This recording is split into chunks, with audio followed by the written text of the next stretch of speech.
Bonjour à tous, bonjour à toutes, vous êtes bien sur les Sentiers du Réel. Aujourd'hui je reçois Claude Burkel, que j'avais déjà reçu pour le sujet de la forêt d'Orient qui était passionnante, hein, cette fameuse forêt d'Orient où on voyait beaucoup de choses paranormales, voire des apparitions d'ovnis. Il nous en a parlé, je vous invite d'ailleurs à réécouter l'interview ou à écouter l'interview si vous ne l'avez déjà pas fait. Donc voilà, Claude Burkel, bonjour, comment vas-tu? Eh bien, ça va. Je suis très content t'écouter et puis disons, de parler d'un sujet tout à fait différent de la forêt d'Orient, mais qui a quand même une relation parce que Ah oui. quand on parle d'ovnis ou d'extraterrestres, on peut dire que la liaison, elle est très étroite, malgré que des fois, on a des difficultés à faire des rapprochements. Et je voulais donc aborder aujourd'hui la région des Villers dans le Jura où il y a eu des apparitions extraordinaires pendant 18 ans. Ah oui. Oui, à peu près 18 ans, oui. C'est-à-dire qu'il y a eu à peu près dans ce village et ses alentours environ 30 apparitions et atterrissages. C'est incroyable ça, Claude. En fait, 30 apparitions sur 18 ans à peine, alors qu'il y a tant et tant d'ufologues qui cherchent parfois des preuves, qui glanent les informations, tous les pays différents, etc., pour trouver. Et finalement, là, vous avez été vraiment servi dans cette région, dans ces années-là. Il y a plus de 30 apparitions, dont même, je crois, 3 apparitions d'humanoïdes. Ça, on va en reparler tantôt. C'est quand même fort, fort incroyable. Comment ça se fait que beaucoup d'ufologues, enfin, que peu d'ufologues, justement, en fait, étudient le sujet, Claude? Comment ça se fait, ça? Eh bien, justement, c'est ce qui me fait des fois, disons, beaucoup de peine parce que enfin, les ufologues actuellement, ils pensent que de regarder dans le ciel, faire des conférences avec des positions, on l'a vu là, on a vu là, Hmm. il était quelle heure, etc. Et c'était dans la nuit, et ils avaient trois points lumineux, etc. Le problème de ça, moi je sais particulièrement que si on me disait, tiens, il y a un ovni dans le ciel, je dirais, alors, on va me dire, mais écoute, Claude, tu t'occupes d'OVNI et tu veux même pas regarder. Ben oui, c'est vrai. Parce que le problème, quand on fait des recherches Hmm. fondamentales, je veux dire, sur le problème d'OVNI, on doit s'occuper vraiment de la raison de leur intervention. Mhm. Et moi, ce qui m'a intéressé et d'où vient ce but, c'est que j'ai connu il y a pas mal d'années des ufologues comme Jimmy comme Mhm. Chaloupet, comme Guittara, etc., qui est d'ailleurs toujours en vie, heureusement pour lui d'ailleurs, et qui m'a apporté des éléments incroyables. Incroyables, mais qui étaient souvent très mal compris, parce que des fois ça dépassait l'entendement humain. Et quand on s'intéresse au problème des extraterrestres et des ovnis, il y a une particularité qu'il faut comprendre. Il ne faut pas raisonner comme un être humain si on ne le comprend pas. Il faut essayer d'être au-delà de notre compréhension humaine déjà, c'est-à-dire pouvoir essayer d'extrapoler tout ce qui nous échappe et de ne pas tomber dans une idiotie, mais de faire une comparaison entre notre science actuelle, c'est-à-dire la connaissance actuelle où on est notre science, où on est notre astronomie, et faire, disons, on essaye de faire un condensé de tout ça et de pouvoir dire, maintenant, je veux essayer de comprendre leur intervention, leur façon de se déplacer, pourquoi ils sont là, Mhm. dans quel but, et depuis combien de temps ils viennent, et vraiment la raison. Donc, j'ai eu mon initiation avec mon ami Zamouret qui m'a apporté beaucoup, beaucoup d'éléments que j'étais toujours pas d'accord tout le temps avec parce qu'il m'a apporté des trucs que je disais mais il est complètement taré. Et puis au fur et à mesure des années, parce que ça durait de 70 à peu près jusqu'en 1987. Bon. Et donc tout ça m'a apporté à comprendre tous ces événements. Donc j'ai été dans des lieux et j'ai refait des recherches incroyables avec lui. Donc tout ça, c'était très très important. Et si j'ai pris, pour revenir à ce lieu dans le Doubs, Mhm. c'est parce que c'est un point stratégique de recherche que nos amis, amis ou ennemis, je ne peux pas faire une distinction parce que je n'en ai pas. Non, c'est pas que j'en ai pas le droit, c'est que je ne le connais pas. Mhm. J'ai pas la science infuse, hein, faut pas croire ça. Mais je veux dire, c'est un point stratégique ou je peux expliquer pourquoi ils ont venu là. C'est ça qui est important, par rapport à d'autres lieux. Mais celui-là était un point important qui était pour eux quelque chose de fondamental de recherche. Alors, c'est ce que je voudrais expliquer ce soir, c'était essayer de faire comprendre aux ufologues, et par rapport à ce que je connais, mais je ne dis pas que c'est, comme je disais tout à l'heure, j'ai pas une science infuse, mais je veux dire que par rapport à ce que j'ai connu dans certains coins de France, surtout dans l'est de la France, avec le Sous-du-Tout, avec Morteau, avec Pontarlier, etc., il y a quelque chose de très intéressant. J'ai fait des recherches dans d'autres lieux, aussi bien au col de Vence que au Mont-Bugara, que du côté de Laurent-Sainte-Marie, où il y a une base importante, etc. Donc ce qui m'intéresse, c'est surtout expliquer la raison de leur intervention et pourquoi ils viennent là et dans quel but. C'est ça que je vois. Oui, parce que d'autant plus que donc non seulement toi tu as commencé, hein, tu es quand même t'avais un métier qui était tout à fait différent de l'ufologie, mais tu t'es quand même intéressé de près à l'astronomie très tôt, très jeune, et dans les années 50, donc tu as vraiment, je pense vraiment commencé à t'intéresser à l'ufologie. Alors en plus de ça, il y a eu plusieurs observations hein, en forme de cigares, de triangles, de sphères lumineuses, des centaines de témoins, etc. Donc vraiment, c'était vraiment un endroit, mon Dieu, très intéressant. C'est dommage qu'on peut d'ailleurs vraiment pas retrouver ce même genre d'endroit comme ça. On peut presque dire que c'est presque finalement un couloir, une autoroute où tous les ovnis vraiment se sont donné rendez-vous, quoi. C'est vraiment. Alors là, pour moi, les couloirs des ovnis, c'est un élément très important parce qu'il y avait des lignes d'intervention qui étaient sur des couloirs. Mais le couloir, c'était des recherches.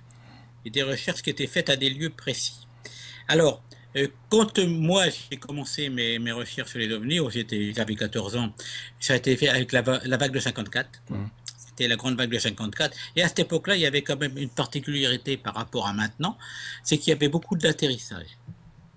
Alors que maintenant, il n'y en a quasiment plus. Et je vous expliquerai pourquoi il n'y en a plus. Il n'y en a plus dans la vision humaine, mais il y en a quand même.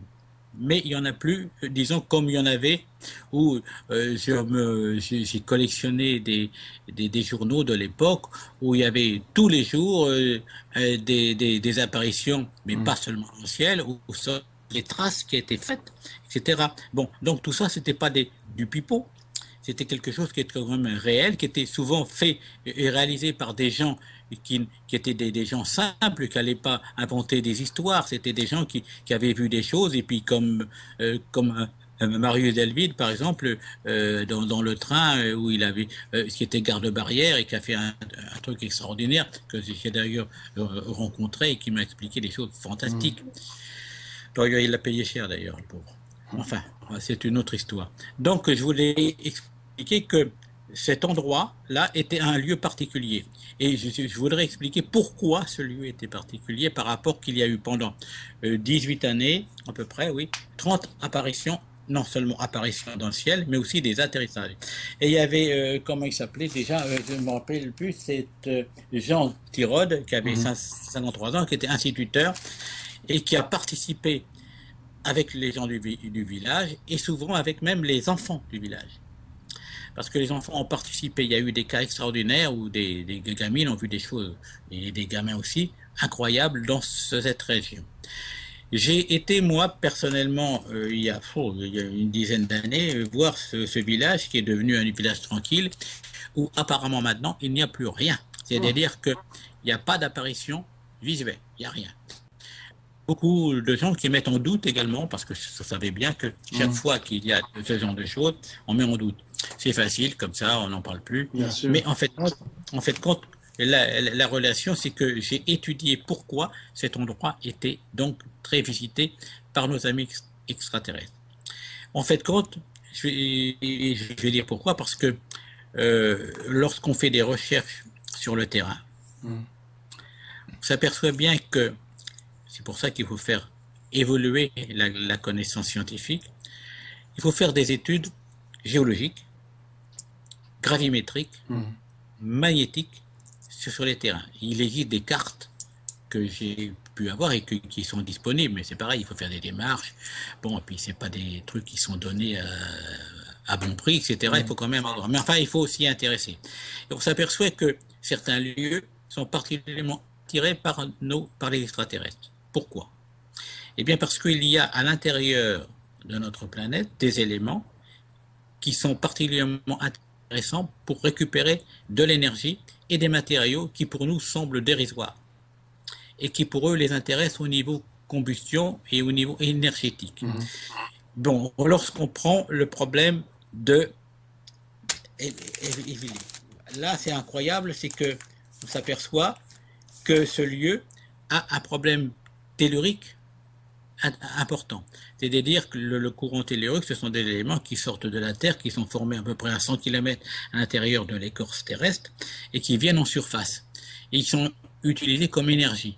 Mais il y a aussi, dans certains endroits, de failles géologiques, parce que ce sont des failles géologiques qui sont dues à des modifications des plaques qui se transforment, qui font des tremblements de terre, en Sicile par exemple, comme des volcans, etc., et qui forment des éléments importants de rejet de matériaux importants au niveau surface. Mais au niveau du doux, il y a des éléments minéralogiques qui leur est important pour eux. C'est-à-dire ils récupèrent des énergies. J'ai eu le cas de Marcilly, où il y a eu un atterrissage en 89, très important, et où ils récupéraient des éléments qui étaient dus à la taillerie de pierre et une espèce d'éléments qui étaient faits à l'époque préhistorique. Ah bon? Oui, parce que le fermier, le paysan qui était à ce moment-là, et c'est son fils qui maintenant a repris à Marcilly, c'est au nord de Meaux, c'est des Mars, au nord de Meaux, eh bien, il a récupéré beaucoup de tailleries de pierre où il y avait une carrière de silice à côté. Et la silice, on fait quoi avec la silice? Eh bien, on fait exactement des lasers, on travaille sur les projections de lumière à distance, etc. On croirait que... Les ordinateurs aussi. Oui, exactement. On croirait que ces êtres-là ont besoin des matériaux qu'ils ne possèdent pas sur leur planète. C'est ça. Bon, donc ça c'est quelque chose qui est important. On pourrait même, je dirais même plus, on pourrait même que quelquefois, en fonction des carrières qu'il existe, savoir à quel endroit ils vont venir. Alors, cela ne vient pas de notre époque, parce que quand même, on faut dire, nous sommes en 2015, mais il y a peut-être 2 ou 3 000 ans, ces endroits-là existaient déjà. Quand on voit l'élément préhistorique ou les tailles de pierre qu'il y avait à Marcilly, avec des rejets qu'on a retrouvés, on se dit pourquoi que nos amis extraterrestres viennent ici récupérer des choses qui semblent pour nous tout à fait insignifiantes. Et lorsqu'on pense ça, on dit mais eux qui ont des technologies avancées de plusieurs millénaires, ils viennent à la préhistoire. Ça colle pas. Non. Ça colle pas. Et là, c'est là qu'on réagit comme un être humain. Ça va pas, c'est parce qu'en fait, quand on ne comprend pas le pourquoi, on réagit en fonction de nous, notre culture, notre connaissance et notre esprit humain de basse classe. Et eux, ils ont des raisons. Et c'est là où il y a un décalage énorme. Et c'est là où, disons, on patine, si vous voulez, dans les recherches. Parce qu'on ne comprend pas cette relation qu'il y a. Mais qu'est-ce qu'ils viennent foutre dans une relation préhistorique avec leur connaissance supérieure de plusieurs milliers d'années? Ça va pas, ça colle pas. Ça colle pas pour nous. Mais eux, si, ça colle. Parce qu'en fait, quand ils viennent chercher des minéraux qui ont des particularités que nous, on ignore. C'est ça qui est important. La relation, c'est la connaissance. C'est de savoir le pourquoi de cela. Alors, le pourquoi, c'est est-ce que dans leurs besoins, ils ont besoin d'avoir des choses qui ont été mutées dans le temps. Ah. Voilà. Et qui ont été mutés dans le temps, ils ne pouvaient attendre que certains temps que notre planète puisse avancer dans cette époque pour pouvoir être utilisée par eux. Vous voyez où ça va loin, ça? C'est extraordinaire parce que là, on dit, mais dis donc, oh là, Et Claude, tu es en train de fabuler là, tu es en train d'inventer des choses. Mais j'invente pas. Simplement, j'essaie de comprendre par rapport à ce que j'ai et qu'on m'a inculqué dans ma tête, comment fonctionnent les interventions extraterrestres à certains lieux et pas à d'autres. Donc, les courants telluriques, la gravimétrie, c'est la densité des roches. Les courants magnétiques, c'est le flux qui traverse ces roches et que maintenant l'armée travaille dessus également, mais pour d'autres choses, c'est pour les communications radio dans le sol. Il n'est plus aérien. Voilà. Donc, le problème, c'est qu'on avance petit à petit et on peut savoir, d'après les recherches qu'ils font, d'où viennent les extraterrestres de différentes régions de l'univers, ou leurs besoins qu'ils ont. On parle aussi parce que dans ce Hondou, il y a eu des animaux qui ont été mutilés. Et ça, on en parle aussi, des animaux mutilés. Et oui, il y a deux vaches qui ont été disparues, il y en a une autre qui a été éventrée, on lui a coupé certains éléments qui ont disparu. Alors, on va dire, mais qu'est-ce que vient foutre la mutilation avec des êtres pareils, encore une fois? Un phénomène qui d'ailleurs, que je te coupe la parole, un phénomène qui apparaît d'ailleurs souvent plutôt en Amérique. Mais, oui, voilà.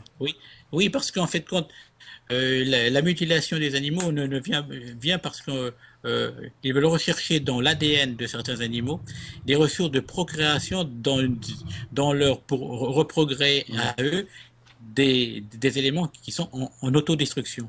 Ils viennent rechercher des éléments, c'est exactement comme quelqu'un qui a un cancer, on vient chercher de la moelle osseuse pour pouvoir le sauver. C'est ça. Voilà, c'est un peu l'exemple qu'on pourrait prendre. Donc, ils viennent rechercher. Et donc, cette mutilation, on dit, mais qu'est-ce qu'ils viennent voler des poulets ou ils viennent une vache? Qu'est-ce que ça correspond? Mais c'est complètement aberrant. Et en fait, quand tu raisonnes normalement, tu dis, oui, c'est aberrant, je ne comprends pas, c'est n'importe quoi. En fait, compte, non. Parce que ça va au-delà. On prend la connaissance de l'ADN et on prend ce qu'ils ont pour pouvoir faire une sauvegarde peut-être de leur parce que peut-être ils sont en fin de cycle de leur élément matériel et qu'ils veulent continuer à prendre sur Terre dans leur procréation future. C'est une hypothèse, ce n'est pas une certitude. Je prends des gants pour dire ça parce que il faut faire très attention à ce qu'on dit, ne pas se laisser emporter dans des choses extravagantes. Mais je veux dire que c'est très intéressant à réaliser parce que ce problème de mutilation, quand on en prend aussi bien aux États-Unis, très très nombreuses, on en prend aussi en France, mais ça a été arrêté. Donc, est-ce qu'ils ont pris, mais on fait des mutilations également sur les êtres humains, et on a eu des cas extraordinaires. On a mis des femmes enceintes, on les a enlevées, on les a repris. C'est-à-dire, on sent qu'il y a une génétique qu'on a sur Terre, qui ont peut-être perdu eux, malgré leur progrès technologique très avancé et d'une connaissance scientifique impensable qu'on a par rapport à nous. Mais il ne faut pas négliger que les choses de base, c'est-à-dire tout ce qu'il y a au niveau éléments primaires génétiques de l'atome, de l'ADN, leur manque peut-être. Alors, ils reviennent chercher à l'élément de base. C'est une possibilité. Ça, c'est l'élément principal qui est là. Alors, l'important, c'est donc, quand j'ai fait des recherches, je me suis aperçu qu'effectivement, dans cet endroit-là, il y avait des éléments qui étaient importants pour eux au niveau de gravimétrie. Et puis, ils recherchent également des éléments qui sont particuliers. C'est ce qu'on appelle des éléments qui sont contraires à leur destruction. C'est-à-dire que si vous faire des recherches sur les endroits où ils ne vont jamais où il y a des éléments pétroliers. Ah bon? Oui. Où il y a du pétrole, ils n'y vont pas. Donc c'est un peu... tiens, c'est vraiment étonnant parce que souvent on entend plutôt des activités ufologiques aux alentours des centrales nucléaires. Des centrales nucléaires, voilà. Voilà. Oui, mais pas d'éléments pétroliers. Pas le pétrole, si on va en Arabie Saoudite, au Koweït, vous ne verrez rien. Ok, d'accord. C'est vraiment intéressant, ça. Ben oui, mais il faut plonger dans le problème. C'est-à-dire que il faut faire des diagnostics, il faut faire des recherches, le pourquoi. Quand on fait des relevés, par exemple, d'observation, il faut savoir le taux de gravité qu'il y avait. C'est-à-dire, le, la coefficient des marées. La coefficient des marées représente un peu l'attraction lunaire, solaire et terrestre qu'il y a. Bon. Lorsqu'il y a des éléments qui se combinent, il y a possibilité d'avoir de la gravitation supérieure. Lorsque c'est en quadrilature, c'est-à-dire en astronomie, lorsque on a en quadrilature, c'est un peu un terme aussi scientifique, c'est-à-dire qu'on a une opposition, on a des petites marées, ben vous allez avoir que vous allez avoir très peu d'observations parce que la gravitation n'est plus la même et ils ont des obstacles qui les empêchent de venir parce qu'ils passent l'espace-temps et l'espace-temps a une intervention sur eux. Donc, ils travaillent sur des domaines que nous ne connaissons pas, enfin scientifiquement. Moi, que j'ai du mal à expliquer parce que j'ai pas les termes qu'il faut, effectivement aussi. Mais je veux dire que tout ça, c'est quelque chose qu'il faut prendre en compte. Ça nous permet, lorsqu'on fait des recherches très importantes, de pouvoir déterminer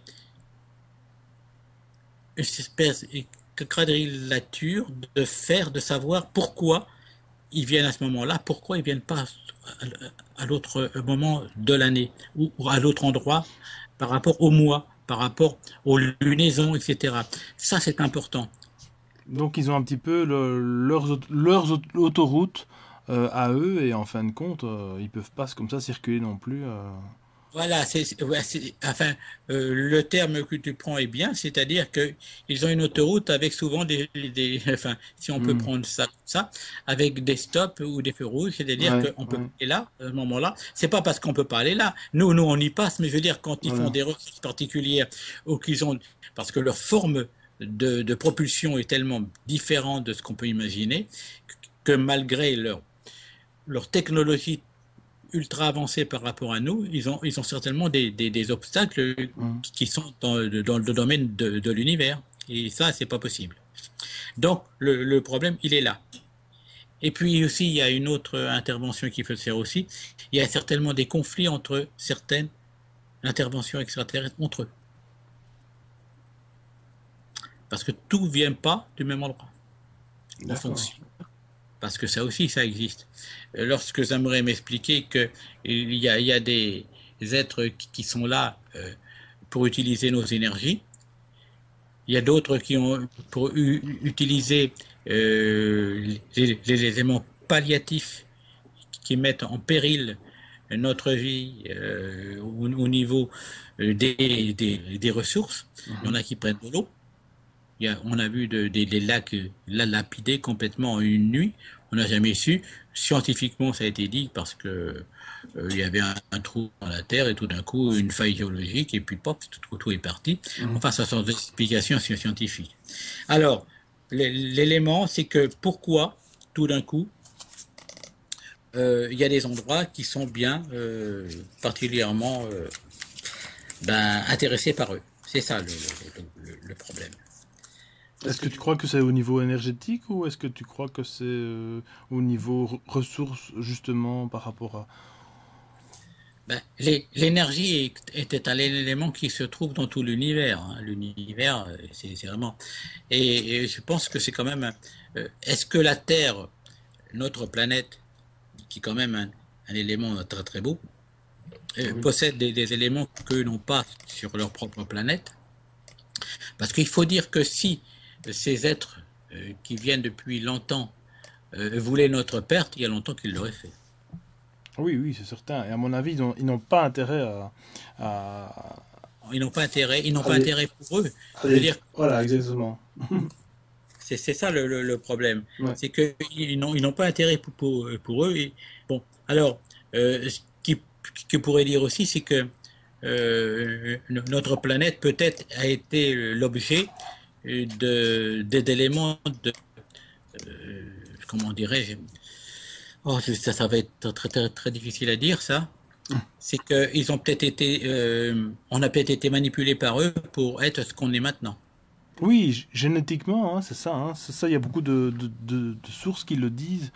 C'est qu'effectivement, il y aurait eu plusieurs versions de l'homme. Hein, le fameux Adamite ou comment Adam et Ève. En fait, c'était déjà des versions manipulées. Et donc, en fait, ce que la science, disons, on va dire darwinienne, explique, c'est qu'il y a eu effectivement l'homme préhistorique et puis l'Homo sapiens sapiens, etc. Et puis nous. Et en fin de compte, on pourrait retransposer ça avec la théorie extraterrestre qui effectivement est très intéressante. Et à ce moment-là, pourquoi pas dans le fond, hein, Claude, puisque actuellement les laborantins, enfin je veux dire les fous du laboratoire manipulent plein de gènes tous les jours. On a déjà vu des moutons, des brebis clonés, donc je vois pas pourquoi est-ce qu'on pourrait pas le faire avec les hommes. Donc voilà, effectivement c'est une théorie vraiment à mettre... Oui, c'est une théorie qui est très importante parce que Oui, il y a encore une chose qui est très secrète qu'on ne parle pas, mais il est quasiment certain que notre origine n'est pas terrestre. oui, oui, c'est ça, voilà, exactement. Voilà, elle n'est pas, nous serions, nous, des extraterrestres mis en place Effectivement, oui. par rapport au néandertal. Et je vais te donner la raison pour laquelle on peut le vérifier. C'est que quand on fait une analyse lorsqu'on fait une analyse de l'élément génétique de l'ossature humain chez nous, Mhm. il est pyramidal. Cellulaire et pyramidal. Tiens, Lorsqu'on fait, oui, pyramidal, qui correspond à la pyramide de Khéops et qui correspond aux énergies qu'on peut avoir. Par contre,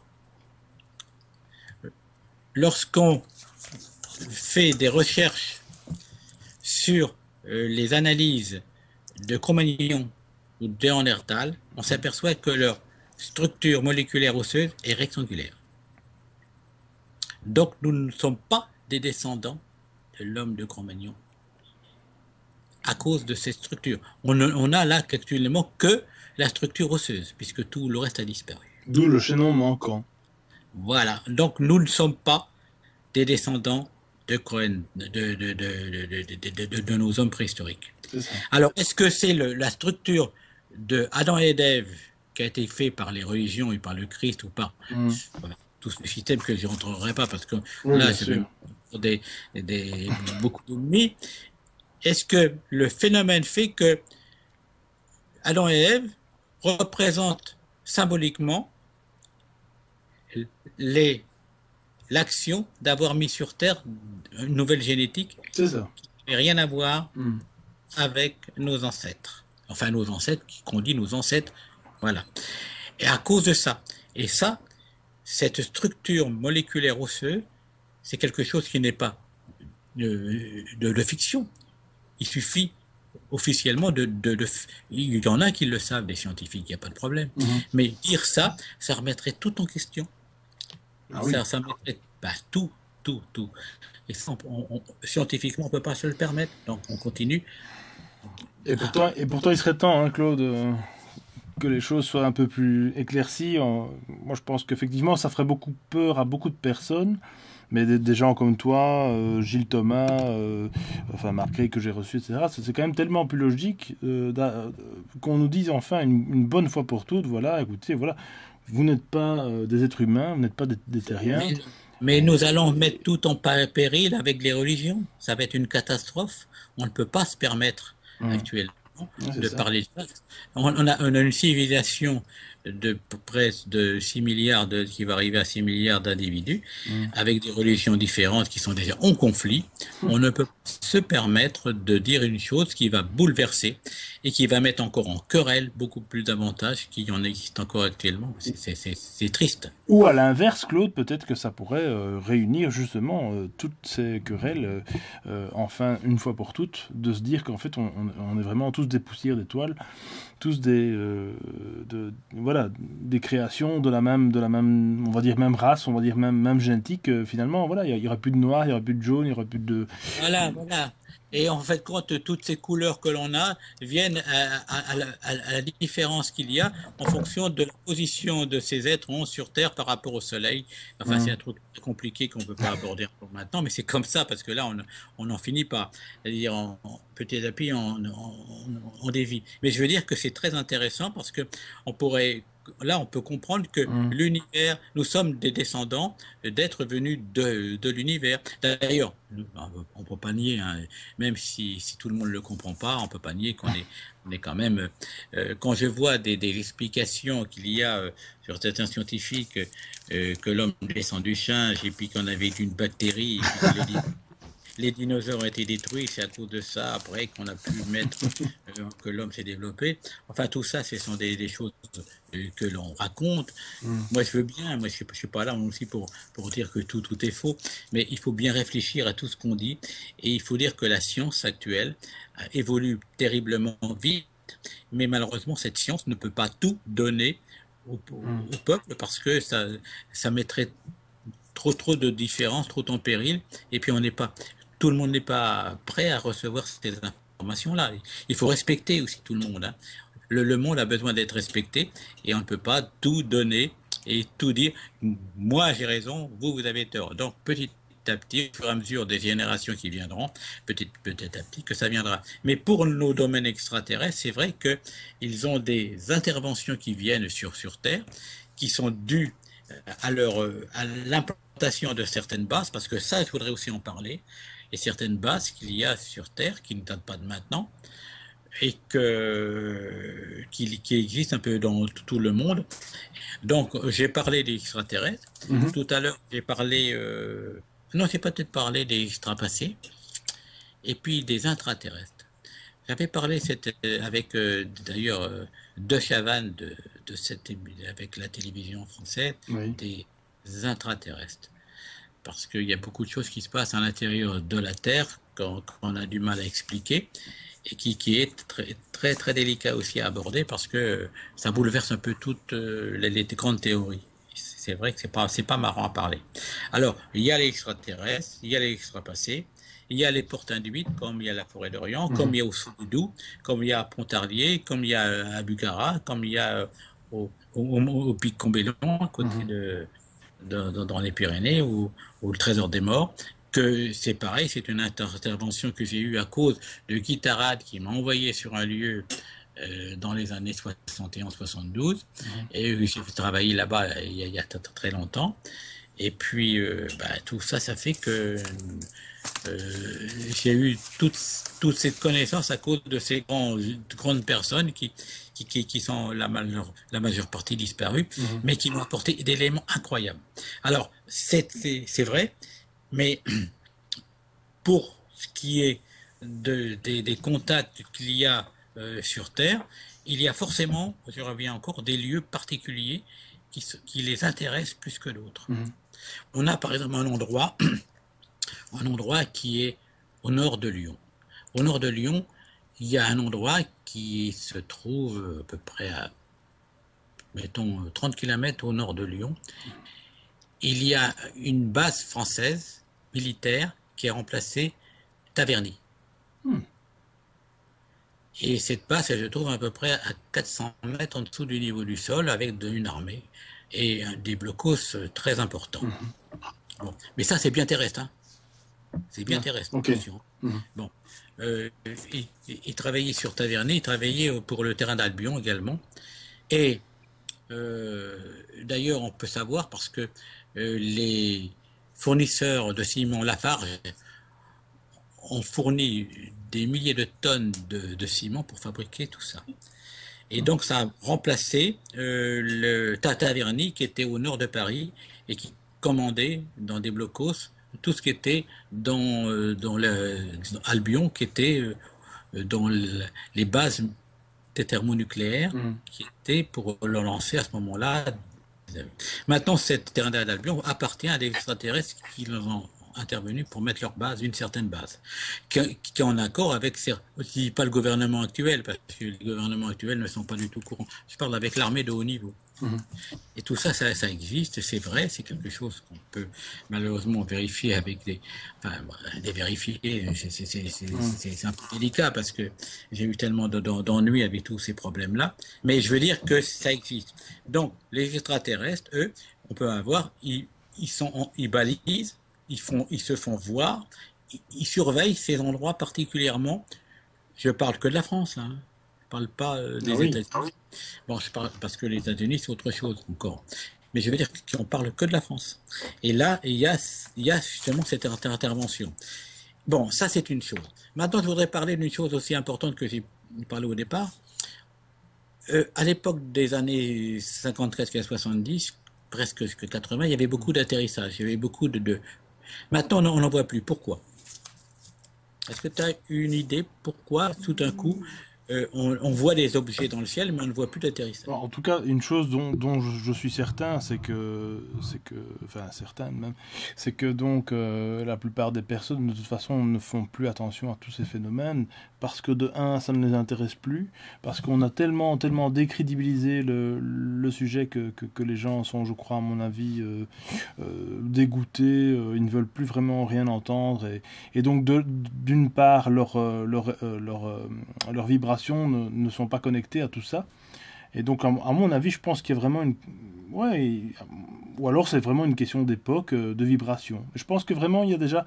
La première chose dont je suis certaine, c'est que les personnes ne s'intéressent plus à ça. Et donc, à mon avis, si on ignore un sujet, je pense qu'à mon avis, il peut disparaître.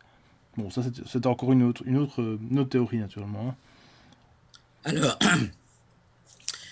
il faut dire que notre évolution technologique a quand même beaucoup évolué en un siècle par rapport à ce qu'elle était pendant après 1000 ans. Bon, donc, quand on fait un graphique, on s'aperçoit que... Surtout après, d'ailleurs, le Roswell 47. Hein.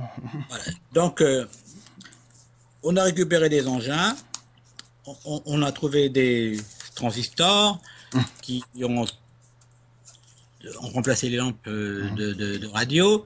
Après, on a fait des lasers, on a fait des fibres optiques, etc. C'est-à-dire qu'on a évolué très rapidement. Bon. Ce qui permet de dire que c'était prévu. Mais nos extraterrestres ont dit, oh là là, ils vont pouvoir nous détecter, nous allons travailler sur un phénomène où nous allons nous rendre invisibles. Invisibles pour eux. Nous pourrons nous faire visibles quand on veut. Et c'est un peu l'expérience que j'ai fait avec un appareil qui vibre à les fréquences.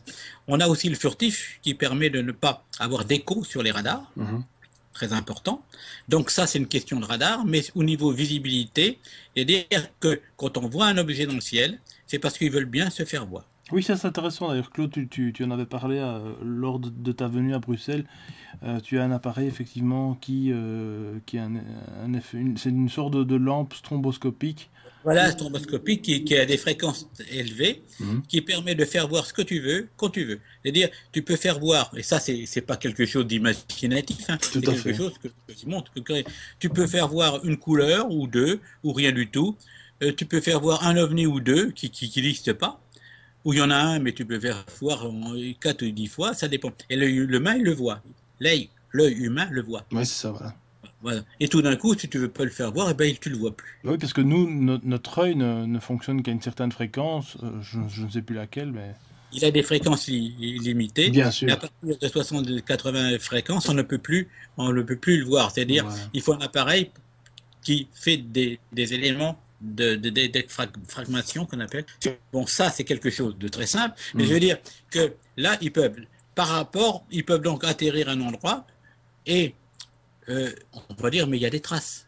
C'est vrai qu'il y a des traces. Mais comme tu disais tout à l'heure, il y a beaucoup de gens qui ne s'en occupent pas, qui ne voient plus ou qui ne s'intéressent plus à ça. Oui, c'est ça. Bon.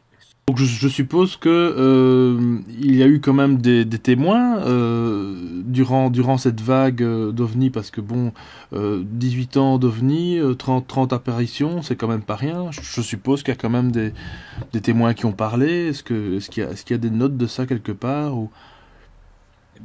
Oui, effectivement, il y a quand même des notes qui doivent être enregistrées à la mairie, parce que quand même c'est quelque chose de très important.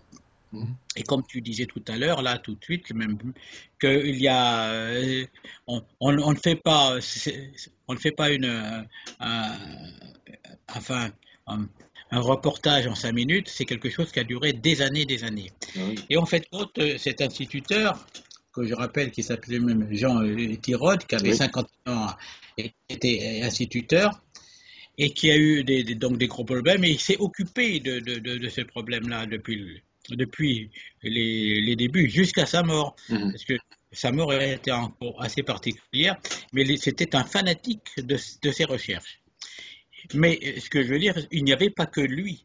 Il y avait beaucoup d'enfants. Ce qui est étonnant, c'est qu'il y a beaucoup d'enfants euh, qui ont vécu ça.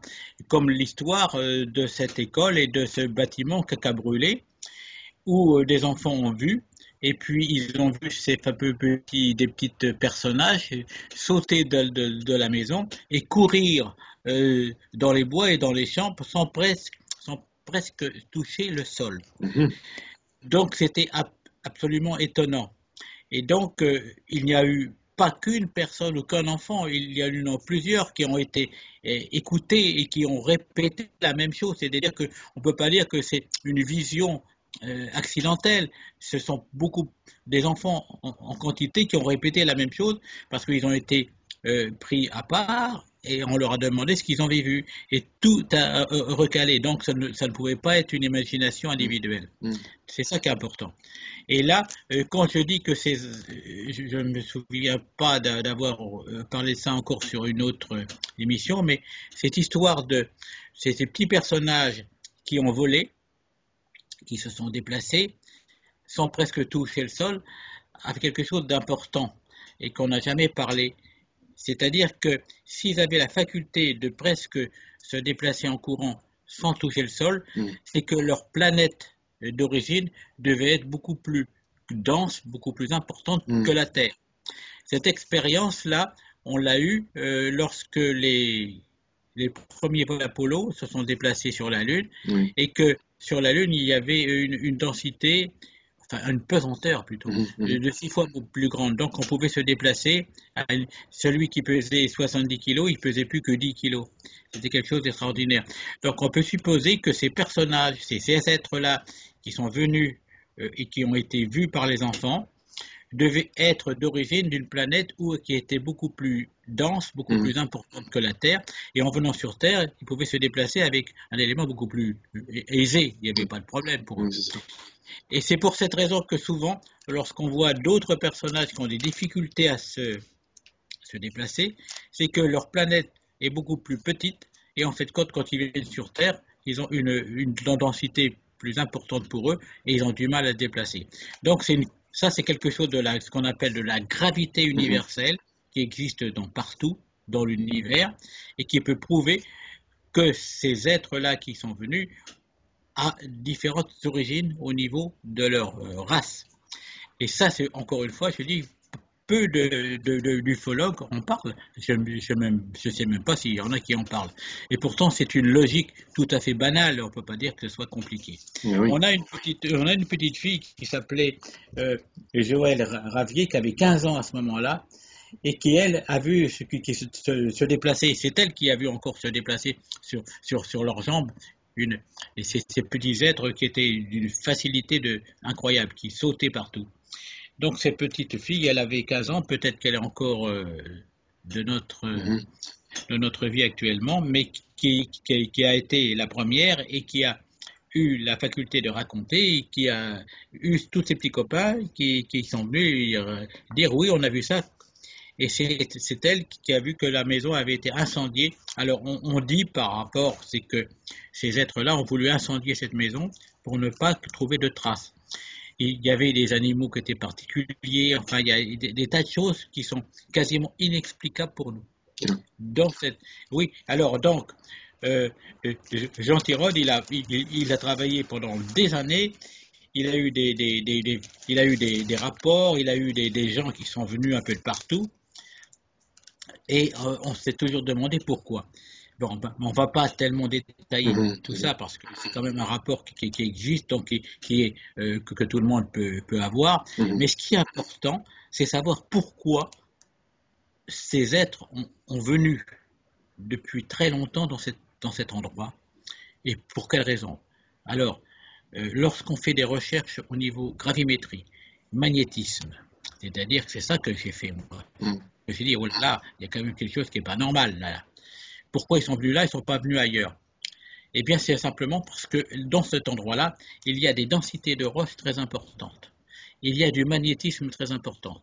Alors, est-ce qu'ils sont venus chercher quelque chose qui était enterré depuis des millénaires en dessous? Est-ce qu'ils sont venus chercher parce qu'il y avait une certaine radioactivité que l'on ignore, nous, pas la radioactivité que l'on suppose et que l'on connaît, mais quelque chose qui nous dépasse et qu'on ne connaît encore pas, et qui sont là. Parce que pendant tant d'années, presque 18 ans, ils sont venus, et tout d'un coup, plus rien. C'est-à-dire, on croirait qu'ils ont repéré ce qu'ils voulaient faire, et tout d'un coup, on a dit, on n'a plus besoin d'y aller. C'est quand même assez étonnant. Alors, lorsqu'on fait des superpositions de cartes géologiques, gravimétriques, magnétiques et statiques, vous voyez, tu te rends compte du travail qu'il faut faire quand même. C'est pas évident, hein. D'abord, il faut trouver le matériel, il faut aller dans les trucs spécialisés. Et lorsqu'on fait des superpositions à la même échelle, évidemment, et qu'on superpose tout ça en transparent, on découvre des choses extraordinaires. Des choses qu'on a l'habitude, parce qu'on voit pourquoi que les constructions ont été mises là, etc. Donc, ça, c'est une connaissance scientifique qui n'a jamais été fabriquée, n'a jamais été élaborée, et n'a jamais été, disons, fait des recherches scientifiques dans ce genre-là. Moi, c'est ça qui m'a toujours un peu étonné et puis m'a mis un peu en colère parce que j'ai dit, mais pourquoi on ne cherche pas dans ce domaine-là? Alors, il y a ça, donc les recherches peut-être de minéraux, peut-être de base, peut-être aussi de choses qui les intéressent au niveau peut-être mutation de leur propre corps. Ça, c'est encore quelque chose qu'on pourrait aborder, mais c'est un peu trop utopique. On ne va pas aller dans des domaines qui va encore peut-être fâcher beaucoup de personnes. Mais je veux dire, il y a quand même un élément important. Donc ça, c'est important. Il y a un endroit qui est pas loin, à Pontarlier, à côté, et puis il y a un autre endroit qui est à Morlaix. Morlaix, je sais que mon ami Zamoré m'avait dit, à Morlaix, il y a une base qui est très importante, et ça aussi, il y a des Templiers qui ont fait des recherches. Alors, bien souvent, des personnes vont dire, mais pourquoi ils mélangent un peu les extraterrestres avec les Templiers? C'est une question quand même qui est importante, parce que quand même, c'est comme pour la forêt de Dorian. On croirait que les Templiers avaient des connaissances particulières sur des portes induites qui n'étaient pas connues comme des portes, mais peut-être comme des lieux sacrés, etc., parce que ce n'était pas le terme employé. Tu sais bien que chaque fois qu'on évolue, on emploie des termes qui sont différents en fonction de l'époque et des cultures. Bien sûr. Et donc là, on peut dire que peut-être que les Templiers connaissaient des choses qui étaient particulièrement à eux, comme je parle que dans la région de l'Est de la France, comme pour le Saut du Doubs, où ils ont également intervenu plusieurs fois. Donc j'ai fait des relations entre ce que les Templiers ont découvert, ce que les Templiers ont peut-être voulu enfouir par leurs secrets, et puis les relations dans les mêmes endroits avec certains extraterrestres. Exactement comme la construction de certaines cathédrales avec les courants telluriques, et avant eux, c'était les puits celtiques. Donc, la récupération des énergies est peut-être la base de départ, et la raison pour laquelle ils s'intéressaient à ça était peut-être la même que les problèmes extraterrestres ou les problèmes templiers étaient peut-être liés, mais d'une manière totalement différente parce que les Templiers étaient simplement des gens qui travaillaient pour des recherches scientifiques et religieuses, et les extraterrestres étaient peut-être recherchés pour des choses tout à fait beaucoup plus importantes qui nous échappent, au niveau culture, au niveau peut-être matériaux, ou qui les intéressaient au niveau énergétique.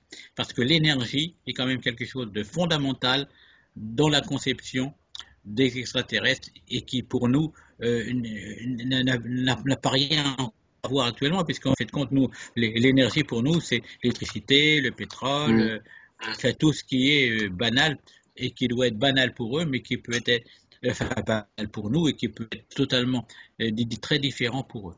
C'est pour ça que je veux simplement bien prononcer que cet endroit-là, des Villers, est quand même un point qu'on devrait bien exploiter parce qu'il y en a d'autres dans le monde, c'est certain. Il y a des choses absolument. Et ce qu'il faut quand même bien comprendre aussi, c'est que depuis ce temps, il n'y a jamais eu d'autres apparitions dans cette région. C'est fini. Alors, pourquoi que c'est fini? Voilà l'interrogation. Pourquoi tout d'un coup, pendant 18 ans, on vient, après c'est fini? On croirait que maintenant c'est fini, on a eu ce qu'on voulait, on laisse tomber. Enfin, c'est la réaction humaine. Oui, c'est étrange, c'est vrai. C'est étrange, mais il y a d'autres endroits. Et tout d'un coup, on les voit que ces fameuses interventions se font à des points particuliers, comme à Marcilly. Il y a eu dans 1 km², 7 ou 8 apparitions en très peu de temps, quelques années, et tout d'un coup, plus rien.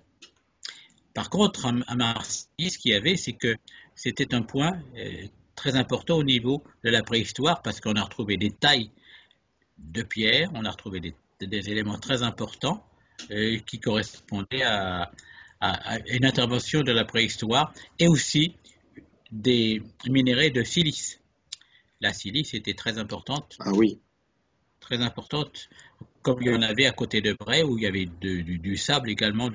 Donc, il y a certainement un endroit dans le monde, peut-être, il n'y a pas qu'en France, il y a beaucoup d'endroits qui sont très intéressés par les matériaux qu'ils ne possèdent peut-être pas et qu'il y a sur Terre. Et sans vouloir être méchant, peut-être qu'ils se foutent complètement de notre civilisation. Enfin, entre parenthèses. Battez-vous, tuez-vous, pour l'instant, ça ne nous intéresse pas. Nous, on veut récupérer des matériaux qui pour nous est très intéressant et qui pour vous n'est pas encore dans lui. Mais ça, c'est encore une supposition strictement personnelle. Et humaine, oui, effectivement. C'est vrai que ce que je dis là est faux. C'est pour ça qu'il faut faire très attention quand on dit quelque chose. Bien entendu. Oui, bien sûr. Oui. Voilà, voilà un peu ce qu'on peut dire de cet endroit. Ah oui. Et donc, en fait, aussi, tu m'évoquais hors antenne que apparemment la résine serait un élément éventuellement qui pourrait les intéresser. Est-ce que ça... Oui, c'est-à-dire que il y a beaucoup d'endroits, comme Veilly, quand il a été lumière dans la nuit, il s'est intéressé totalement au sapin, au résineux. On croirait que certains extraterrestres, je ne dis pas tous, mais certains, justement, il faut faire une très grande différence entre leur origine, ont besoin de résineux et de fougères. Oui. Parce qu'il faut dire que les résineux ont une capacité d'absorption d'éléments négatifs. Oui, c'est ça, voilà. Et lorsque l'on veut, nous par exemple, un être humain, il veut se régénérer, il faut qu'ils se mettent, ça vient des druides, ça vient d'une époque très ancienne, qu'ils ont connu comment, je ne sais pas, mais il suffit que quand on met la colonne vertébrale sur un résineux, le résineux absorbe l'élément négatif, qui pour lui est positif, mais pour nous est négatif. Et forcément, cet élément qui est négatif pour nous est absorbé parce qu'il prend, et après on va se régénérer sur un chêne qui lui redonne des éléments positifs qui nous manquent. Donc on est nous comme, parce qu'il faut dire que l'être humain c'est un animal, c'est vrai. Il a eu, ben oui, c'est un animal, faut pas, peut-être supérieur à ça, mais c'est un animal. Donc lui, il a besoin d'énergie. Donc il est à la fois il a besoin de végétaux, il a besoin des minéraux. D'ailleurs, dans sa composition chimique de son corps, il y a tout ça. Et donc, lui, il est nécessairement dans une situation où il joue avec tout ce qu'il y a sur Terre. Les extraterrestres, peut-être certains, ont besoin que d'éléments résineux pour leur énergie qui est peut-être négative pour eux, peut-être positive, enfin négative pour nous, et positif pour eux. Et combien on a vu que certains lieux où il y a des sapins, il y a eu beaucoup d'atterrissages et d'apparitions d'ovnis sur des résineux. Et on peut aussi faire une petite comparaison, c'est que où il y a des résineux, il y a souvent jamais de chaîne. C'est-à-dire, c'est deux races qui se en opposition. Tiens. Mais oui, mais donc en plus la fougère est un élément très important pour les reptiliens. Ah oui? Oui. D'accord. Et les serpents aiment beaucoup. Je parle des serpents terrestres. D'accord, oui, bien sûr, oui.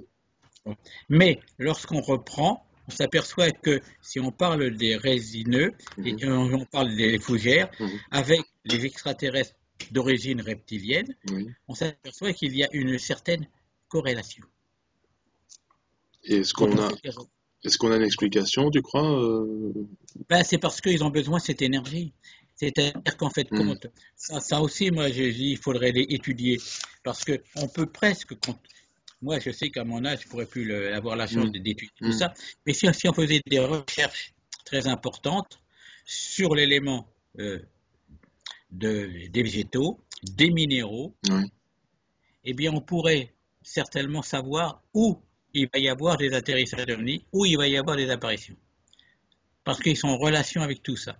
Et nous, on ne pense, enfin, moi pas maintenant, mais on ne pense qu'à regarder dans le ciel le rouge. Le problème, c'est de savoir, encore une fois, je répète, parce que souvent je me répète, mais la raison pour laquelle ils viennent a certainement un élément très important pour eux. Et pas pour eux.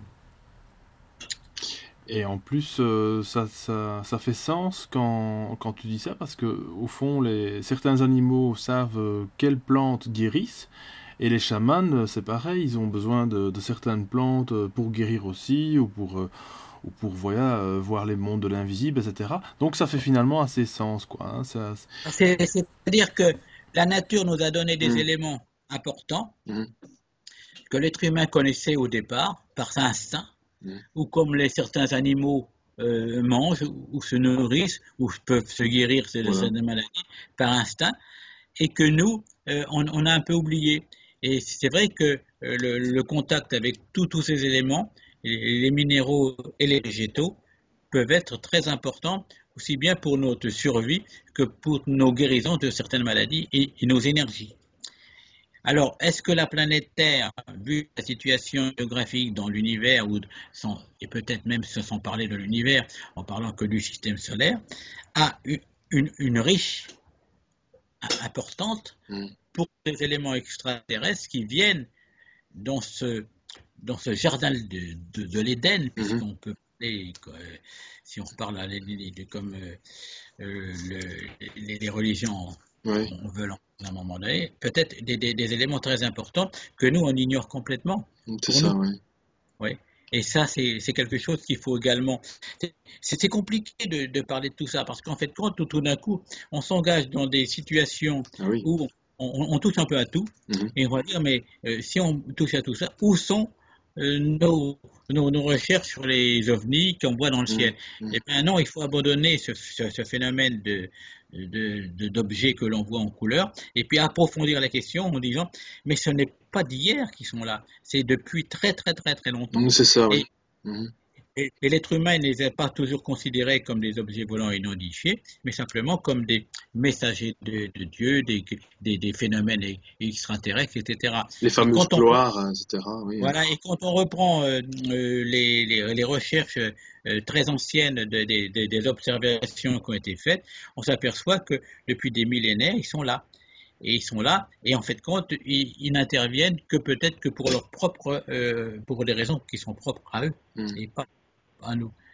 Malgré que peut-être par compensation sur certains, ils nous donnent peut-être des éléments de technologiques qui peuvent nous aider. Peut-être ils nous donnent aussi certains éléments pour soigner nos maladies. Et peut-être que c'est aussi pour ça que on a pu trouver dans des pays comme la Chine, le Japon ou le Vietnam ou au Cambodge, etc., des connaissances sur comment soigner l'être humain avec des éléments naturels. peut-être que ça a une relation. Et ça aussi, là, on déborde un peu sur des sujets qui sont parallèles, mais qui n'ont peut-être, pour certains, plus rien à voir avec les ovnis, et pourtant peut-être qu'il y a une relation très étroite. Oui, bien sûr.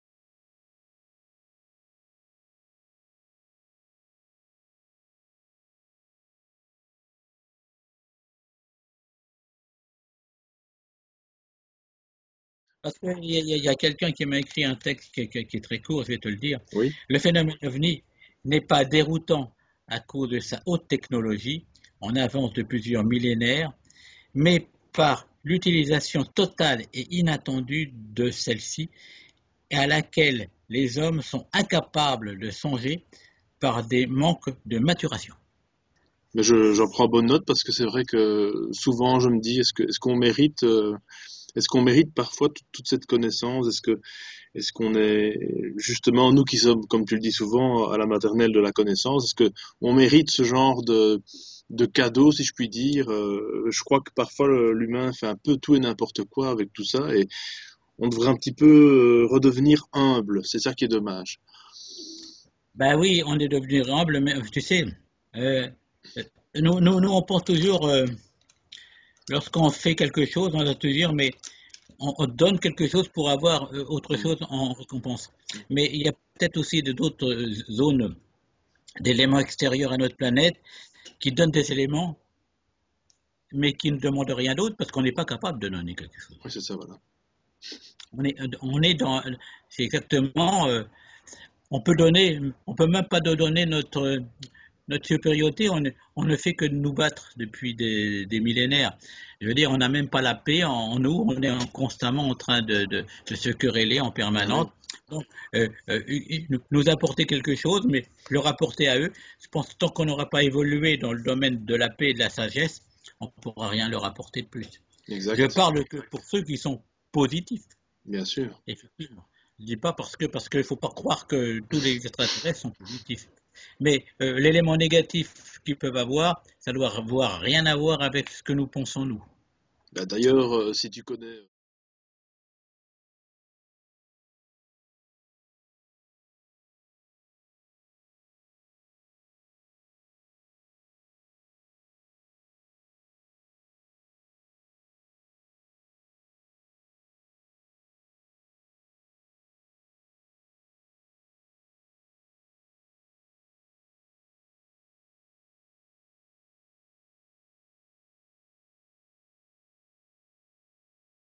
c'est clair que Oui, et de toute façon, il est certain que, comme le disait un jour Chimigueux, il a voulu faire des éléments qui avaient un rapport très important avec l'extraterrestre, mais ne pouvant pas les publier officiellement, il a passé par la science-fiction pour pouvoir les faire.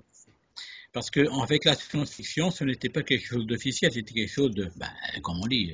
oui. Et peut-être que certains films, même comme Star Trek, ou même comme dans La Guerre des Étoiles, eh bien, il y a peut-être certains auteurs qui, à travers des films, essayent de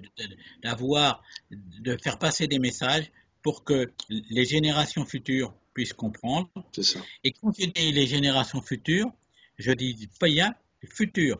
Pourquoi? Parce que tout ce qui est encaissé dans le cerveau des gens actuels n'est peut-être pas en état de développer, mais par contre est inscrit dans la génétique des personnes. Et lorsqu'ils vont se reproduire dans les années futures, les générations qui vont naître vont avoir en eux la capacité de pouvoir comprendre ce que les parents n'ont pas compris. C'est ça, c'est cette fameuse loi du centième singe qu'on parle toujours, si tu connais un peu avec la fameuse pomme de terre, mais ici c'est avec les gènes, et effectivement c'est plus ou moins la même chose. Je crois qu'on retransmet quelque chose, même si demain tout devait éclater, même si demain les livres, le cinéma devaient disparaître, ou les documents, je pense que comme tu dis, à moins qu'on ne soit manipulé d'ici là, mais je pense que l'être humain aura ça effectivement dans les gènes, il y aura de l'information. Oui, oui, c'est vrai que la manipulation peut être négative et positive. Bah oui. À partir du moment que la porte est ouverte sur l'inscription, tout le monde peut entrer. Et là, nous ne sommes même pas en état de pouvoir comprendre ce qui est positif et négatif. Non, du tout. nous sommes un instrument Oui. qui est actuellement utilisé et qui permettra peut-être, ou utilisé par qui, par quoi, je crois que là on est un petit peu dans... alors là, on ne peut pas décider, mais je pense que c'est ça qui fait que plus tard, eh ben, certaines générations pourront avoir en eux des informations que nous leur avons données par l'intermédiaire de nos gènes et de notre reproduction. Oui, je voudrais dire que il y a un petit phénomène qui se passe aussi. Comme tout à l'heure, il y a peut-être une progression, vu la technologie qu'on a avancée, nous, notre technologie depuis peu. Il y a la possibilité que ces interventions-là peuvent venir sans que les hommes puissent les voir. C'est-à-dire, transmutation des phénomènes, donc les transports immatériels en énergie. C'est-à-dire que là, ils ont peut-être évolué ou apporté certaines connaissances que maintenant, leur technologie, en parlant de nous, a évolué telle qu'on est obligé de faire un petit peu, on utilise nos connaissances pour pas qu'on nous aperçoive, qu'on les laisse encore mûrir dans leurs bêtises ou dans leurs recherches, mais chaque fois qu'on aura une intervention, on ne va plus nous voir comme on faisait il y a 40, 50, 60 ans. Et quand on veut quand on veut qu'on se faire voir, ils peuvent le faire. Mais il y a une remarque très importante, c'est de moins en moins on voit des atterrissages, comme il y avait une certaine époque dans les années 50. Oui, c'est ça, oui. Inouï. On le voit. Et il y a même quelque chose que je pourrais rajouter, c'est les ovnis apparemment ont évolué aussi. En fait, il y a 100 ans, ou un peu moins, si on regarde les vieux documents, c'était plus des ovnis, comme on dit, tôle et boulons. Maintenant, c'est plutôt des ovnis, enfin, si on peut appeler ça des ovnis, donc des objets volants non identifiés dans le ciel. Soit ce sont des lumières, soit ce sont vraiment des objets presque organiques. Hein, c'est vraiment presque... c'est comme s'ils n'avaient pas vraiment de matière, c'est comme s'ils étaient plutôt transparents ou ils se déforment à chaque fois. Il y a beaucoup d'observations comme ça, d'ovnis qui se déforment, qui ont l'air d'être des grosses gelatines ou des grosses méduses, je sais pas comment. Voilà, et donc c'est un peu étrange et qu'il y a une évolution aussi dans l'apparition. Là, il faut dire que vous m'avez expliqué que la technologie était très différente suivant leur origine. Encore une fois, j'ai dit leur origine parce que c'est pas mal. Bien sûr. C'est que lorsqu'ils utilisent ce qu'on appelle, avec l'antigravitation, des courants magnétiques spiralés, du fait qu'ils modifient la structure atomique, là je vais encore dans les termes techniques, autour de l'atome, ils peuvent se modifier la forme sans enlever ni la densité, ni le volume. C'est-à-dire que là, ils peuvent se déformer, et même les personnes à l'intérieur peuvent se déformer sans qu'il y ait aucun dégât au niveau de leur corps matériel, parce que rien n'est touché, il n'y a que la déformation momentanée. Et ça, c'est quelque chose qui est extraordinaire. C'est pour ça que l'on voit souvent, on voit encore maintenant des objets se déformer. Tout d'un coup, ils sont ronds, tout d'un coup, ils sont ovales. Oui. Dire, mais c'est inacceptable. Mais ça n'a rien à voir. C'est-à-dire qu'en fait, pour nous, c'est quelque chose d'exceptionnel, incompréhensible. Mais en fait, c'est la déformation de la matière à cause de la modification des électrons et des neutrons autour de l'atome. C'est-à-dire l'élément où ils tournent autour sont déformés. Mais ça n'empêche pas que la masse et la densité ne sont pas affectées. Oui, c'est ça. C'est quelque chose d'extraordinaire. Bon, je sais bien que les scientifiques, s'ils pouvaient faire ça, notre technologie de recherche sur les propulsions serait complètement différent, serait quelque chose de fantastique, mais on n'en est pas là. Mais c'est quand même très important à comprendre ce phénomène. On a des phénomènes qui sont simples, mais c'est-à-dire on ne peut pas les mettre en pratique parce qu'on n'a pas la solution pour pouvoir les travailler. C'est ça, notre grand handicap, si on veut. Ouais. Oui, c'est ça. Et puis c'est vraiment l'imagination qui enfin, je pense qu'on l'avait évoqué avec le cerveau, avec les capacités humaines. Bon, l'humain peut énormément de choses en fait, hein, même des choses qui sont insoupçonnées, mais également on peut aussi se dire qu'à un moment donné, on est, je pense, bloqué dans une certaine logique. Hein, je pense voilà.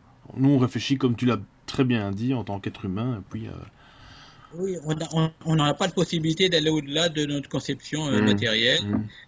C'est pour ça que quelquefois on dit, mais celui qui a quitté son corps, il peut à la rigueur avoir beaucoup de compréhension que quand on est emprisonné dans une carapace qui est la nôtre, qui est matérielle C'est ça. et qui est limitée. C'est C'est ça. malheureux à dire, hein, et c'est même des fois triste, mais c'est comme ça. On peut rien y faire tant qu'on est bloqué dans un système qui est Ah le oui. nôtre.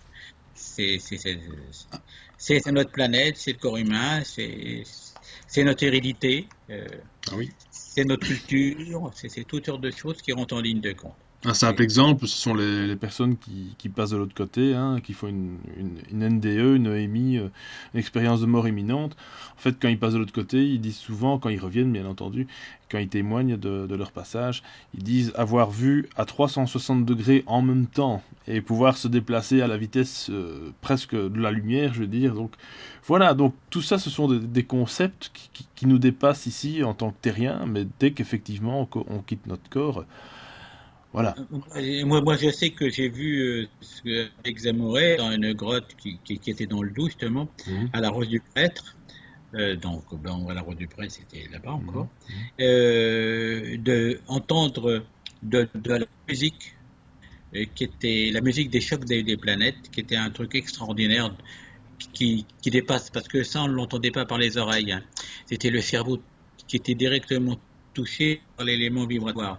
Et bien, quand on a entendu cette musique-là, et quand on revient en temps normal, toute la musique qu'on entend est très fade, n'a plus aucun intérêt. Parce que ça n'a plus rien à voir. D'accord. Oui. Ça n'a plus rien à voir. C'est triste à dire, mais c'est ça. C'est-à-dire qu'on s'aperçoit que on est sorti de notre corps matériel, on voit des choses et on entend des choses qui sont d'une capacité et d'une rémanence puissante que le corps humain ne peut pas l'avoir. Et on est bloqué dans une carapace qui fait on ne peut pas aller au-delà de certaines choses qui nous ont fabriquées dans notre corps. Ouais, c'est tout. Hein. Oui, c'est ça. C'est triste, mais je me souviens toujours d'avoir entendu ces musiques, ces vibrations qui sont absolument. On peut pas les entendre avec notre corps, c'est pas possible. Il faut se dégager de ce corps pour pouvoir les entendre. Et c'est quelque chose de fantastique. Bon, faut le vivre. C'est vrai, je ne l'ai jamais revécu, puis je le revivrai jamais. Peut-être que quand je serai mort, mais je veux dire, c'est un exemple que j'ai vécu qui est fantastique. C'est ce qui prouve que lorsqu'on a été dans ce domaine-là, on s'aperçoit que rien n'est fini. Oui, c'est ça. On croit tout connaître et en fait on connaît rien, quoi. Et non, on connaît pas. Voilà. Pratiquement pas, ouais. Mais enfin, il faut quand même pas se désoler. Hein, non. Puisqu'on a la capacité au moins d'en parler, c'est déjà beaucoup. Ah oui, c'est ça, voilà, exactement. Et puis il y a des gens qui ne connaissent même pas 1% de ce que tu racontes, donc voilà. Donc mais le problème, c'est faut pas les dénigrer non plus. Non, pas du tout, parce que chacun a sa route, chacun. Il faut respecter tout le monde. Hein. Bien entendu, bien entendu. C'est ça qui est important. Oui, il faut respecter tout le monde. Et le respect est le propre au moins de l'homme, où on peut déterminer que ce qu'on doit faire et ce qu'on ne doit pas faire, mais au moins dire. En toute humilité, oui. Là, c'est sûr. Voilà, tout à fait. C'est ça l'important. C'est une certaine sagesse en fait, hein, qu'il faut obtenir. Oui, cette sagesse, elle est venue depuis très longtemps des moines du Tibet. Oui, c'est ça. Oui. La grande sagesse, parce que comprendre des choses, ce n'est pas dire je suis le plus fort. Oui, c'est ça. Oui, tout à fait. C'est un cadeau de pouvoir dire, de pouvoir connaître tout ça, c'est quand même un cadeau. Il faut vraiment pas l'oublier et remercier quoi qu'il arrive. Remercier et puis en même temps dire faites les petites choses, on vous aidera pour les grandes. Mais c'est pas parce qu'on est petit qu'on n'est pas grand. Ça c'est vrai, Claude. Merci. Bon, bah écoute, ce sera plus ou moins le mot de la fin. Alors, je te remercie infiniment pour cette interview. Donc, Je pense que tu avais aussi une petite anecdote avec les chats. Est-ce que tu m'avais pas raconté que Zamourais, est-ce qu'il n'y avait pas une histoire avec les chats dans la grotte justement ou... Alors, c'était pas, à ce moment-là, Ah, c'était pas encore Mouret, d'accord. c'était mon ami qui est toujours de ce Mhm. monde, et je l'espère qu'il va encore rester pas mal de temps, c'est Oui. Guy Tarade et qui habite à Nice. Ah oui, oui, oui. Oui, oui. Oui. Et qu'on a eu des relations bien très importantes avec lui. Mhm. C'est lui qui m'a fait travailler sur le pic Gambellon, où il y avait une pyramide artificielle, etc. Bon, on a Mhm. travaillé Mhm. des années, j'ai un dossier important là-dessus. Mhm. Et il m'avait dit, tu vas aller voir Monsieur Bonderley, c'était son nom, qui habite à Nice, à un endroit à côté d'un passage à niveau. Et tu vas lui demander, parce qu'il a eu des contacts, et on se demande si c'est bien un être humain. Il a eu et il a trouvé le message de paix, enfin c'était le terme qu'il employait. Mhm. Il avait été chercher ça au Mont Sinaï, à côté de l'abbaye Sainte-Catherine, en Égypte. Alors. D'accord.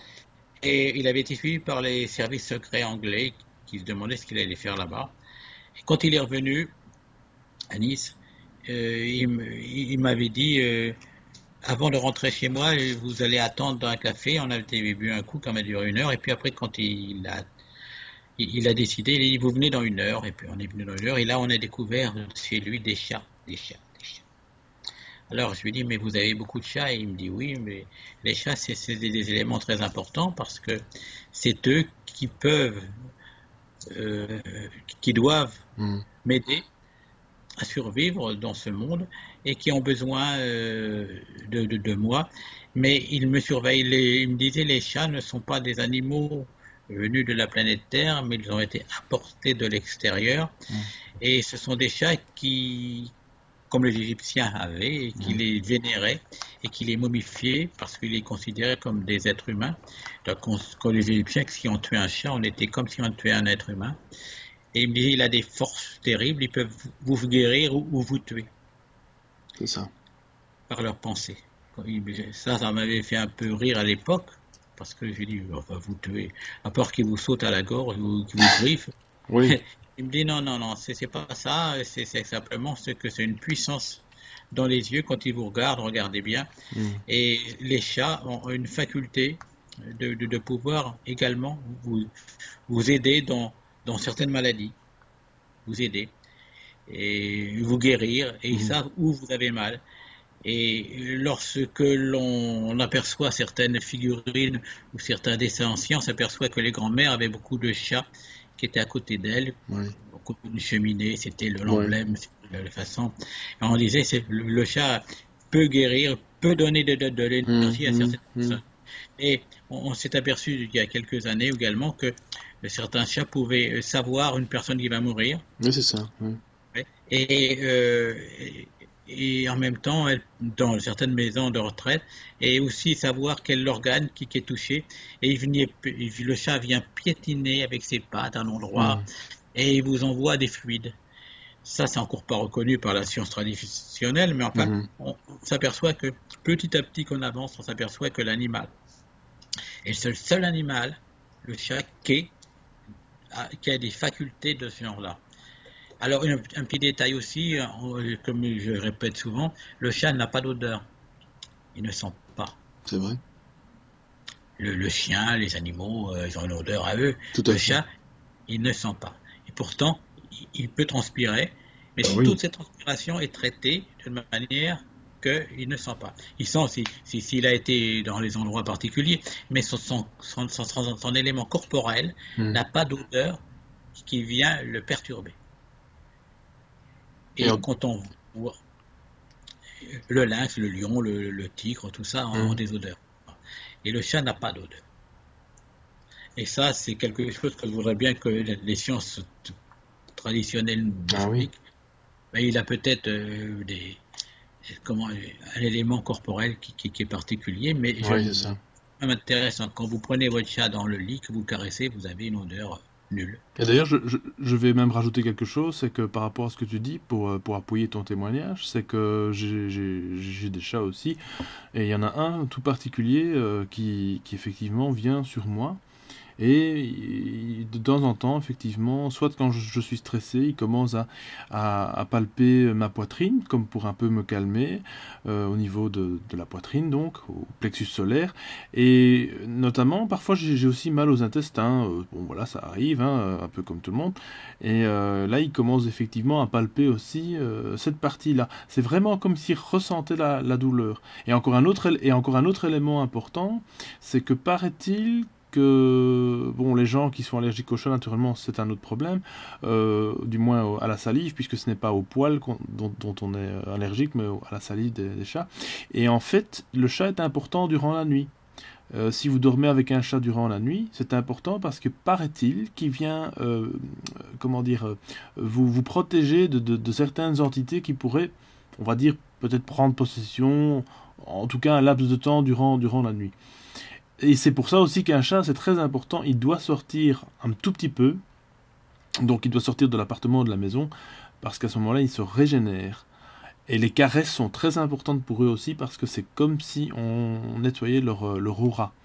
Voilà, on fait une sorte de balayage, en fait.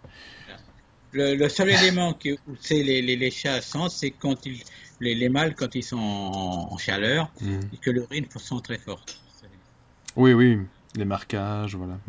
C'est certain. Mais autrement, c'est vrai que les poils, ils sont très particuliers, ils ont besoin d'être caressés. Et alors, c'est un peu, ils utilisent leur puissance comme un magnétisme, en fait, compte. C'est ça. Et ils savent très bien où ils sont. Et ils ont besoin, d'ailleurs, c'est pour cette raison que lorsqu'il y a des petits chats avec une mère, on voit toujours qu'ils tâtent avec leurs pattes. Au départ, c'est pour boire, mais une fois, c'était pour sentir, c'est pour avoir une espèce de rémanence entre la mère et eux. Et c'est cette rémanence, ils reçoivent des informations qui ne sont pas comprises par l'être humain, ils disent « Oh, ils sont mignons, ils sont bien ». Mais en fait, les chats ont une puissance supérieure à l'être humain dans la connaissance du magnétisme. Et c'est incroyable parce que même dans... moi, j'ai eu des chats qui étaient en laisse, qui allaient dans des endroits d'eau où il y avait... ils pourraient même détecter certains éléments. On pourrait être peut-être même supérieur aux chiens dans les drogues, dans tous ces éléments-là, et qu'on les néglige complètement. Mais enfin, un chat, c'est quand même très indépendant. Très. Plus qu'un chat. Alors. Comme je dis une fois, le chat, il est chez vous. Il est chez vous, c'est sa maison. C'est nous qui vivons chez eux, pardon, voilà. Oui, c'est l'être humain qui vit chez lui. Oui, tout à fait, absolument. Si monsieur ne veut pas, là, il part, il s'en va. Exact. Tu as tout à fait raison, Claude. C'est quand même assez particulier. Oui, c'est particulier. Et donc, le chat, c'est quand même le seul animal qui est très, très important et qui connaît. C'est pour ça, je répète encore, les Égyptiens la lavaient dans leur collimateur parce qu'ils ont certainement découvert des choses incroyables. C'est pour ça que le lynx, le félin, le lynx, puis beaucoup de figurines égyptiennes ressemblaient à leurs yeux également, ils sont particuliers. Tout à fait. Et pour parler de films, puisque tantôt on évoquait des films de George Lucas, eh ben, si tu le sais, il y a un film des années 70, je pense, qui s'appelait Le chat qui venait de l'espace. Et c'était Walt Disney qui avait produit ça. Voilà, comme quoi... voilà. De toute façon, apparemment, si on fait le rapprochement, le chat vient effectivement de l'espace. C'est-à-dire, ce n'est pas une mutation d'animaux qui a dégénéré. Non, c'est ça. Le chat, avec les félins terrestres. Tout à fait. Le léopard, le guépard, tous ces animaux qui ont pourtant une relation par rapport à leur attitude, mais qui n'a rien à voir avec lui. Ah bah, c'est parfait. C'est mon opinion. Hein. Bah oui. Mon opinion, elle ne vient pas que de moi. Je veux dire, ce sont des recherches qu'on a faites. Ce sont des faits, oui. Voilà, c'est ça. Bah, je te remercie, Claude, merci beaucoup. Vive le chat. Vive le chat, c'est certain, vive tous les animaux de toute façon, que vous soyez chat ou chien, et, peu importe, et arrêtons les querelles. Hein. Chat et chien, c'est stupide, tous les animaux ont le droit d'être sur Terre, comme nous d'ailleurs, et voilà. Donc, Claude, en tout cas, grand merci. Je te souhaite déjà d'avance de bonnes fêtes de fin d'année. Et déjà, écoute, pourquoi pas, soyons fous, déjà une prochaine bonne et meilleure année 2016. Oui, et puis on se communique l'année prochaine. Oui, absolument. Hein? Rendez-vous pris. Merci Claude.